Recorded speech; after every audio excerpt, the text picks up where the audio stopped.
These are the $20 Yeezy Pods, and these are how they look in person. With that being said, they come in this really cheap drawstring bag, straight from China, with the label being easily peelable. The Pods are the first Yeezy shoes after the partnership with Adidas collapsed, since Ye said some not so nice things. It was bad. It was bad for Trump to meet with. The shoe was released back in December of 2023 for $200. However, this price will be dramatically cut down to $20 after the Yeezy Super Bowl commercial. And I got some shoes and... Get a cool shot. Oh shit.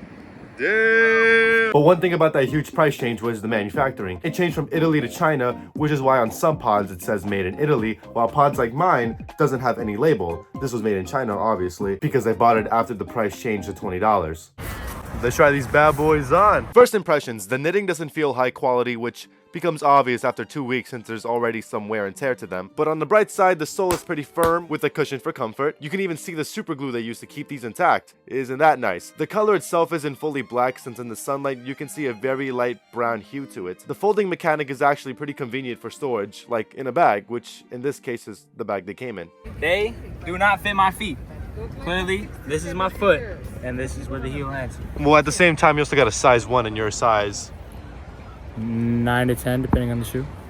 This is Jake. He's half Asian and half white, and this jackass decided to walk in Yeezy Pods for about 6 hours around New York City. I did too, but I had to call it quits and change to my foam runners. The day after the New York trip, Jake had some pretty nasty blisters on his feet, and while walking, he did complain a lot about the pods being very uncomfortable. 9.5. Is there a guide? Yes, there is. Okay. He went a size small, like an idiot.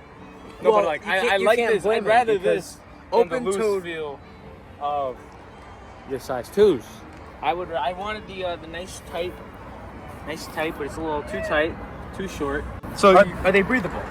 Do you feel like your foot? No. Okay. They are not breathable. No. Do they give you any maybe blood circulation because of the No, compression actually, here? they stop my blood circulation. Really. Well, Almost. that's how because compression socks works, though. Yeah, They yeah. regulate the blood pressure course. that are in your tight. the legs. They're not loose. The reason I size down, I don't want it to be slipping around. I don't want my feet to be slipping around inside the shoe. If you gamble with whatever size you get, you might have a bad experience with these shoes. am I running either too large or too small? Either too large or too small, correct. A size 2 is too large for Jake, and a size 1 is way too tight on Jake. And this is the biggest problem. If your true size isn't one of the bigger numbers on the end of the size guide, it's probably not gonna fit you like that well. Either it'll run too small or too big. That's the problem. With only there being 3 sizes, most people are not gonna be satisfied with, you know, their shoe. It's not gonna fit properly. And especially for a shoe that's like a sock, that's even worse. Like your foot will like just slide in there and it'll just be really awkward walking around. I'm not saying it wouldn't be awkward walking around in like a normal shoe with like, I guess, more materials in it. But like this, you're gonna feel it. I'm a true to size 10.5 and these fit perfectly on me. I got a size 2 and I wouldn't go with any other size. But walking in it is a little uncomfortable for me, especially if I walk more than 10 minutes. I'm flat-footed. I don't know if that has anything to do with it, but if it does, then if you're flat-footed, don't buy this fucking shoe. Like, I would rather shoot myself than walk a mile in these. Again, God fucking forbid I ever have to go through that again. I say they're pretty great house shoes. Like, they're pretty comfy to just walk around the house, you know, just chilling. Like, nothing to worry about. When you're sitting down, you don't really notice them. They're comfy, you know? We're just wearing socks. You put your feet down. Oh, yeah, they're like socks. I don't know, maybe I'm over-exaggerating. At the end of the day, it is just $20, so it's not something to, like, have a whole, like, hissy fit about. You know, but remember, they did make a lot of sacrifices to keep that price really down. Main one being only there being 3 sizes. Now the look of the shoe, I actually like. I like how it's really sleek. It's like a ninja shoe, right? I don't like the way Kanye styled them too much, but the way I've seen other people style them or other people style shoes like in a similar manner, I think it's kind of fucking cool. One thing I want to do is run a few tests on these shoes, see how well they hold up with day-to-day activities. I already walked around New York in them for like a mile, and that was awful. So now let's see how good is a Yeezy Pod at stomping out a fire. Let's test this out. Let's go. Let's go. Fuck. Shit. Fuck. Oh, that's pretty good. Right? Bigger fire, bigger challenge. Same Yeezy Pods. Same pods. Ready? Look at this. Look at the same pods. Same pods. Ready?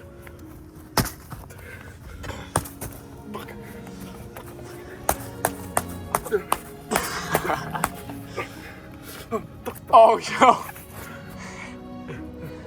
Are the shoes okay? Right, wait. Let's see if the shoes are okay. Okay, so, what is that? A few burn marks? come right off, right? Yeah, coming right off. Sock itself. A few burns. Nothing too horrible.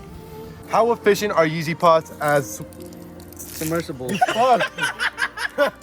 Alright, we're gonna test out how well these Yeezy Pods work as swimming shoes. Get the thing boom. You fuck. Oh man, I don't want to jump in. Yeah. Yeezy Pod, get the pods in, get the Get pods the in. pods in there. Get the pods Oh, in yeah. there. Yeah. Get Oh, the yeah. pods in there. Oh yeah, you get ready, the pods. Jason? I'm ready. Alright, let's go. How do they feel? These kind of held up pretty well in the water, but I think it's too loose for them to be used as water shoes. They also made swimming a bit harder, weighing me down. I'm actually surprised how well they held up in the fire. Although the fire was tame, I'm nonetheless still surprised. So after all the usage of the Yeezy Pods, I was trying to figure out a way to wash them. I never hand washed anything before, so it was kind of a learning experience. I threw them in the dryer and they wouldn't dry, so I had to throw them in the dryer like 3 times. Ultimately, the best way of cleaning these is to hand wash them in cold water mixed with detergent, then leaving them outside in the sun. Yo Jake, how's it feel climbing ladders with Yeezy Pods? Oh, it's not the greatest. How's it feel climbing on a roof with Yeezy Pods? One thing I forgot to mention before is do not ride your bike in these. The grip strength is not that good and your foot will slip off the pedal. Bye. So walking in the beach in these, it's not the best thing. Actually, I do find it surprisingly a lot more comfortable walking here than, let's say, New York fucking City. Even running feels better at the beach than in New York or anywhere else. Walking on the beach turned out a lot better than I expected. The sand acted more like a cushion rather than the hard concrete aching my feet. We had a race between bare feet, normal shoes, and the pods. Obviously, the normal shoes did the best. How does it feel running barefoot? Pretty amazing. How does it feel running with shoes? Honestly, it's the best running ever. Hold me. How does it feel running with the Yeezy Pods? I don't like you very much. Getting sand on the shoe wasn't much of an issue either. Nothing got caught on the top, only the bottom, but I was easily able to get most of the sand off just by stomping around the concrete and brushing my foot on the bush. You do want to avoid getting these wet though because, well, they're like socks. Lastly, these shoes aren't the best for some terrains. Although the soles do protect your feet from pebbles and small rocks, it doesn't really do much against rainwater or funky textures in the ground. For example, walking on a stone pathway or even hiking on a mountain, it's gonna feel awful on your feet. So unless you want barefoot shoes to strengthen your foot, which is a whole science I'm not getting behind, or use them as gym shoes and risk dropping a weight on them, I can't really see what these shoes would be used for other than solely fashion. But yet again, they are only $20. I was on top of a mountain.